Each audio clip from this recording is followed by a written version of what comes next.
এই একটা ক্লাস, এই একটা একটা শর্ট ভিডিও তোমাকে হচ্ছে বাক্য তত্ত্বে তোমাকে 5-এ 5 পাওয়ার জন্য এনাফ, এবং এখান থেকে ইনশাল্লাহ 100% কমন আসবে।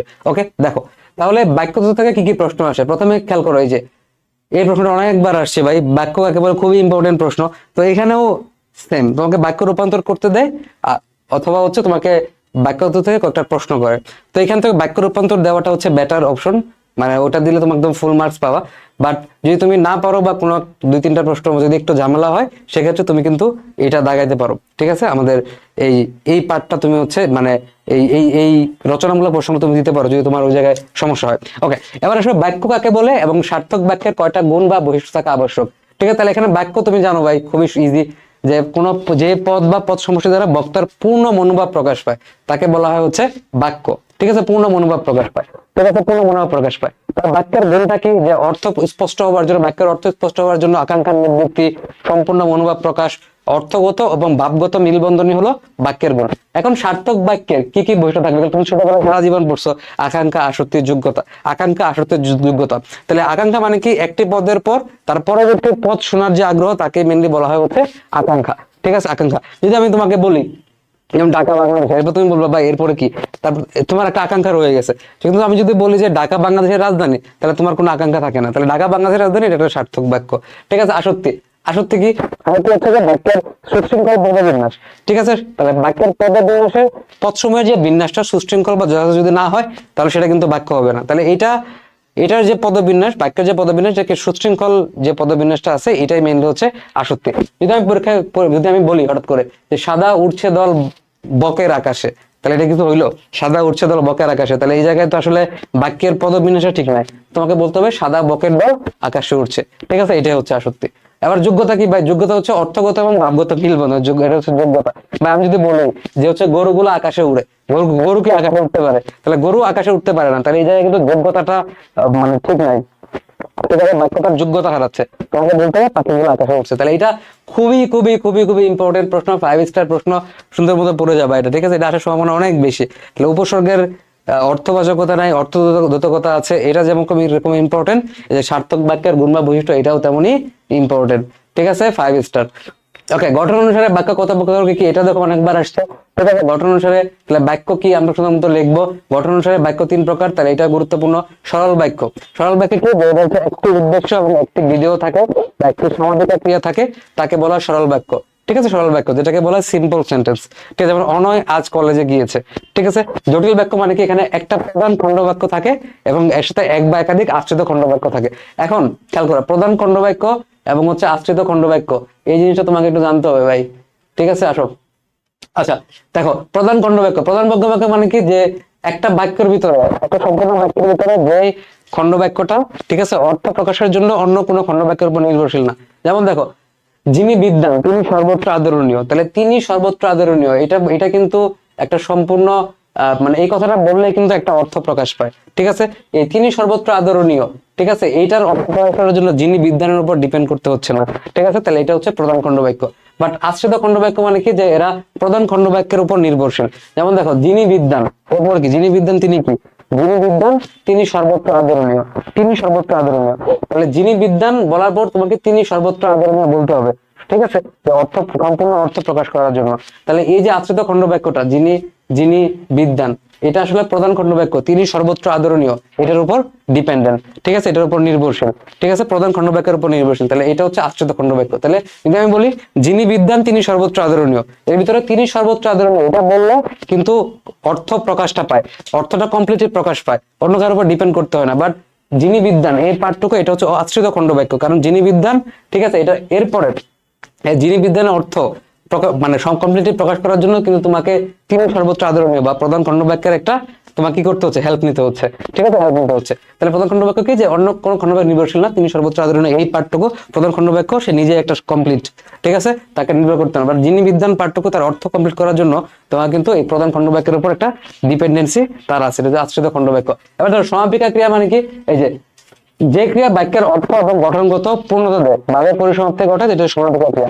যেমন ছেলেটা বল খেলছে, এটা বললেই তুমি কিন্তু এই যে খেলছে, ক্রিয়া, এই ক্রিয়া দিয়ে তুমি কিন্তু ভাবের পরিসমাপ্তি বুঝছো, ছেলেটা বল খেলতেছে খুবই সুন্দর, খেলো, নো প্রবলেম। ঠিক আছে, আর অসমাপিক ক্রিয়া মানে কি, যে অর্থ গঠনগত পূর্ণতা দেয় না, ভাবের পরিসমাপ্তি ঘটে না। দেখো এটা একটু বোঝার চেষ্টা করে, আমি আমাদের শিও জিবি5 কোর্সে পড়াইছিলাম, ওই লেখাগুলো আছে, ওটা আমি বলতাম শুধুমাত্র বাড়ি গিয়ে বাড়ি গিয়ে বাড়ি গিয়ে যদি বলে শেষ করে দিতাম, তাহলে এই গিয়ে দিয়ে কি অর্থ বা হচ্ছে ভাবের অর্থ বা ভাবের পরিসমাপ্তি ঘটতো, পূর্ণতা পাইতো না।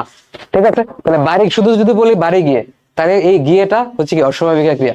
বা যদি আমি বলি যে হচ্ছে বাড়ি গিয়ে ভাত খাবো, বাড়ি গিয়ে ভাত খাবো, দেন কিন্তু এই খাবো এই শব্দ এই এই ক্রিয়াপদটা ইউজ করার পর মানে অর্থটা কিন্তু কমপ্লিট হলো, শব্দের বাক্যের একটা অর্থ এবং ভাবের একটা পরিসমাপ্তি ঘটলো। তাহলে আমি যদি শুধু বলি যে বাড়ি গিয়ে, তাহলে এই গিয়েটা হচ্ছে অসমাপিক ক্রিয়া, কারণ বাড়ি গিয়ে এই গিয়ে কথাটার মাঝখানে বা এই ক্রিয়াপদের মাধ্যমে তোমার কিন্তু অর্থ বা গঠনগত পূর্ণতা বা ভাবের পরিসমাপ্তি ঘটতেছে না। বাট তাহলে এই গিয়েটা হচ্ছে অসমাপিক ক্রিয়া। বাট আমি যদি বলি বাড়ি গিয়ে ভাত খাবো, বাড়ি গিয়ে ভাত খাবো, তাহলে বাক্যটা হচ্ছে এখন আমার কমপ্লিট। ঠিক আছে, তাহলে খাবোটা কি, খাবোটা হচ্ছে সমাপিকা ক্রিয়া। ঠিক আছে, তাহলে দেখো এখানে গিয়েটা হচ্ছে অসমাপিকা ক্রিয়া, এখন অসমাপিক ক্রিয়া থাকার কারণে কিন্তু অর্থ গঠনগত বা ভাবের পরিসমাপ্তি ঘটলো না। দেন আমি বললাম বাড়ি গিয়ে ভাত খাবো, এখন এটা কমপ্লিট। তাহলে এখানে গিয়েটা হচ্ছে অসমাপিক ক্রিয়া, আর খাবো দিয়ে যেহেতু এটা ভাবের পরিসমাপ্তি ঘটছে, অর্থ গঠনগত পূর্ণতা পাইছে, তাহলে এই খাবোটা হচ্ছে এখানে সমাপিকা ক্রিয়া। তো আশা করি ক্লিয়ারলি বুঝতে পারছো। ঠিক আছে, তাহলে এটা পারবা। সরল বাক্য আমি তোমাকে বললাম উদ্দেশ্য একটা ভিডিও মানে একটা সমাপিকা ক্রিয়া থাকবে। ঠিক আছে, সরল বাক্য। আর জটিল বাক্য মানে কি, প্রধান খণ্ড বাক্যর সাথে এক বা একাধিক আশ্রিত বাক্য পরস্পর সাপেক্ষভাবে যুক্ত হবে, যেমন যদি তবে এগুলো যুক্ত হবে, যদি তবে, যদি তুমি না আসো তবে আমি যাবো না, যদি তবে যখন তখন এগুলো যুক্ত হবে। যৌগিক বাক্য একাধিক সরল বা জটিল বাক্য সমন্বয়ে গঠিত এবং একটা পূর্ণাঙ্গ বাক্য তৈরি করে, সেটা যৌগিক বাক্য। এখানে তোমার কিন্তু, এবং, অথচ এগুলো যুক্ত হয়। যেমন দেখো, সামিয়া অনেক মেধাবী, ঠিক আছে, সে নিয়মিত কলেজে আসে না, তাহলে এটা হচ্ছে পরস্পর নিরপেক্ষ। ঠিক আছে, বাক্য, কিন্তু যুক্ত করছে একটা একটা কি যোজক, একটা যোজক যুক্ত করছে, যেমন কিন্তু। ঠিক আছে, এটা যুক্ত আছে, কিন্তু, অথচ, এবং এগুলো দিয়ে যুক্ত থাকে। ওকে, এবার দেখো অর্থগতভাবে বাক্যের প্রকারভেদ বা অর্থগতভাবে বাক্যের প্রকারভেদ যেগুলো আছে, ঠিক আছে, এগুলো মেইনলি 7 ভাবে ভাগ করা যায়, খুব সুন্দর। প্রথমে বর্ণনামূলক বাক্য, সাধারণভাবে কোনো কিছু বর্ণনা বা বিবৃত করা হয়, বর্ণনামূলক বাক্য।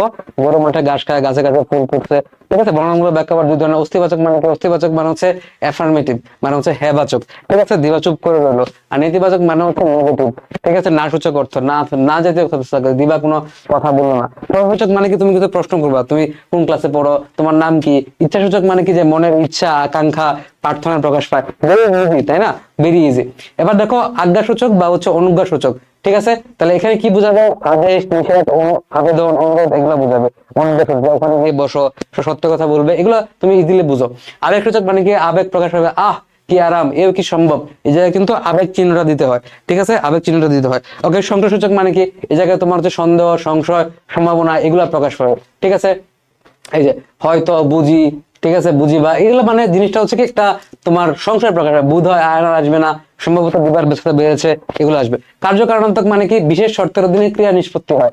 ঠিক আছে, বিশেষ শর্তের অধীনে, যেমন কষ্ট না করলে কেষ্ট মিলবে না, এখানে শর্ত দেওয়া আছে যে কষ্ট না করলে তোমার কেষ্ট মিলবে না, নিয়মিত পড়ালেখা না করলে ভালো ফল হয় না। তাহলে এই জায়গায় বিশেষ শর্তের অধীনে থাকে, যে পড়ালেখা না করলে ভালো ফল হবে না, তাহলে শর্তের অধীনে থাকে। এগুলো হচ্ছে কার্যকারণাত্মক বাক্য। এবার সবাই বাক্য রূপান্তর, তাহলে এই কয়েকটা প্রশ্ন বললেই কিন্তু তুমি কমন পাই দিচ্ছ, তো যাইতে পারো। ঠিক আছে, বাট ওই জায়গায় ওইটা লিখতে পারো, কোনো সমস্যা নাই। বাট বাক্য রূপান্তর একদম কমপ্লিট নাম্বার, একদম কারেক্ট নাম্বার। তো আমি প্রথম বাক্য রূপান্তর দিতাম, বাট তোমার যদি বাক্য রূপান্তর কঠিন লাগে তুমি যেতে পারো, যেহেতু এখানে খুবই কম প্রশ্ন। ঠিক আছে, তাহলে আসো, জাদুঘর আমাদের আনন্দ দেয়, তাহলে প্রশ্ন, জাদুঘর কি আমাদের আনন্দ দেয় না, কয়েকবার পড়লে তুমি বুঝো ভাই, সর্বদা তার মনে দুঃখ, এটা বিষয় করতে বলছে। তাহলে বিষয় করতে গেলে এখানে তোমার বিশেষক চিহ্নটা কিন্তু দিতে হবে, এটা কিন্তু মাস্ট, এটা কিন্তু অনেকে ভুলে যায়। সর্বদা তার মনে কি দুঃখ, তিনি ধনী কিন্তু দাতা নন। ঠিক আছে, কিন্তু দিয়ে যুক্ত আছে, কিন্তু দিয়ে যুক্ত গেলে যৌগিক বাক্য সরল করতে গেলে তোমার কি করতে হবে, যে তিনি ধনী হলেও দাতা নন, তিনি ধনী হলেও দাতা নন। সূর্যোদয়ে পদ্ম ফুল ফোটে, তাহলে যখন সূর্যোদয় হয় তখন পদ্ম ফুল ফোটে। এখানে আমি প্রতি প্রশ্ন দিয়ে রাখি, মানে বোর্ড প্রশ্নগুলো প্রথমে আগে 5 বছর শেষ করো, এরপর টাইম পাইলে বাইকগুলো পড়বা। ঠিক আছে, বাট আগে 5 বছর শেষ করলে দেখবা যে তোমার ওই সেম জিনিসগুলা ঘুরায় বেঁচে আসতেছে। ঠিক আছে, তখন দেখো তাদের ভুলটা ভাঙতে দেরি হয় না, এটাকে অস্তিবাচক বা এফার্মেটিভ করতে বলছে, তাহলে তাদের ভুলটা ভাঙতে দেরি হয় না, তাহলে তাদের ভুলটা যথাসময়ে ভাঙে। এখানে একটা জিনিস খেয়াল রাখতে হবে ভাই, যে তোমার শব্দের বাক্যটা দ্বারা যে মেইন অর্থটা বোঝাচ্ছে সেই অর্থের কোনো চেঞ্জ করা যাবে না। ঠিক আছে, ওই সেম অর্থ ঠিক রাখতে হবে। তোমার শুধু বাক্যের ক্ষেত্রে হচ্ছে তোমাকে জাস্ট স্ট্রাকচার গুলো চেঞ্জ করে দিতে হবে এক একটা, বাট মেইন অর্থ, বাক্যের যে মেইন অর্থ এটা তোমার কিন্তু চেঞ্জ করা যাবে না। যেমন কি ভয়ঙ্কর ঘটনা, ঠিক আছে, কি ভয়ঙ্কর ঘটনা, তাহলে এটাকে নির্দেশাত্মক করতে বলছে, ঘটনাটা অত্যন্ত ভয়ঙ্কর। তাহলে কি ভয়ঙ্কর ঘটনা? তাহলে এটা আবেগ, এটা হচ্ছে তোমার একটা, তুমি একটা চিহ্ন দিলা যে কি ভয়ঙ্কর ঘটনা, ঠিক আছে, কি ভয়ঙ্কর ঘটনা, তাহলে হচ্ছে এটাকে নির্দেশাত্মক করতে হবে, ঠিক আছে, ঘটনাটা অত্যন্ত ভয়ঙ্কর। মানুষ মরণশীল, তাহলে দেখো মানুষ মরণশীল নেতিবাচক, নেগেটিভ করতে বলছে, ঠিক আছে। এখন তুমি যদি বলো মানুষ মানুষ মরণশীল নয়, তাহলে কিন্তু অর্থই চেঞ্জ হয়ে গেল, অর্থটা চেঞ্জ করা যাবে না, ঠিক আছে। মানুষ মরণশীল, তোমাকে বলতে হবে মানুষ অমর নয়, ঠিক আছে। মানুষ অমর নয় মানে কি? মানুষ মরণশীল। তবে নেতিবাচক বললে তোমার না বোঝার কোনো একটা জিনিস আনতে হবে, নয় না এগুলো নিয়ে আসতে হবে, ঠিক আছে। জ্ঞানী বলে তিনি বিনয়ী ছিলেন জৈব, তিনি জ্ঞানী এবং বিনয়ী ছিলেন, ঠিক আছে। আচ্ছা, ওকে। তারপর আজকাল কোনো জিনিসই সুলভ নয় ভাই, কোনো সুলভ নয় মানে কি? দুর্লভ। সুলভ নয় মানে কি? দুর্লভ। তোমাকে অস্থিবাচক করতে বলতে, তাহলে নয়টা থাকা যাবে না, তাই না? তা কীর্তিমানের মৃত্যু নয়, যারা যারা কীর্তিমান তাদের মৃত্যু নয়, বা যে কীর্তিমান তার মৃত্যু নয়। তাই মাতৃভূমিকে সকলেই ভালোবাসে, নেতিবাচক করতে বলছে, তাহলে মাতৃভূমিকে কেউ ঘৃণা করে না ভাই, মাতৃভূমিকে সকলেই ভালোবাসে। তুমি যদি বলো মাতৃভূমিকে সকলে ভালোবাসে না, তাহলে তোমার অর্থই চেঞ্জ হয়ে গেল বাক্যের, এটা করা যাবে না। মাতৃভূমিকে কেউ ঘৃণা করে না, ঠিক আছে। এটি বাইরে লজ্জার কথা, বিস্ময় করতে বলতে, ভাই বিস্ময় করার জন্য তোমাকে বিশেষসূচক চিহ্নটা বসিয়ে দিতে হবে, এটা যদি ভুলে যাও তুমি তো নাম্বার পাবে না। তাহলে ছি, এটি কি লজ্জার কথা, ঠিক আছে। এভাবে সুন্দর মতো ভাই আল্লাহ রাস্তা এখানে দিয়ে দিয়ে রাখছে সবগুলা, ঠিক আছে। পিডিএফটা একদম খুবই ইনরিচড পিডিএফ। তুমি আগে প্রথম 5 বছর পরে শেষ করো ভাই, 5 বছর পরে শেষ করলে যদি টাইম পাও দেখে যাও, বাট দেখবে যে প্রথম 5 বছর পরে পরে সব সেম, ঠিক আছে, একদম সেম। তো কোনো চিন্তা করার কোনো কারণ নাই, ঠিক আছে। এই যে আমার নিবাস নাই জড়িত করতে হবে, তাহলে যা নিবাস তা আমার নাই, কয়েকবার তুমি পড়বা, ঠিক আছে। এই যে মানুষ অমর নয়, আবার আসছে মানুষ অমর নয়, এফার্মেটিভ করো, তাহলে কি? মানুষ মরণশীল, ঠিক আছে। আর বিশ্বাসসূচক করতে গেলে অবশ্যই তোমাকে বিশ্বাসসূচক চিহ্নটা দিতে হবে, ঠিক আছে। তোমরা পারো আমি জানি।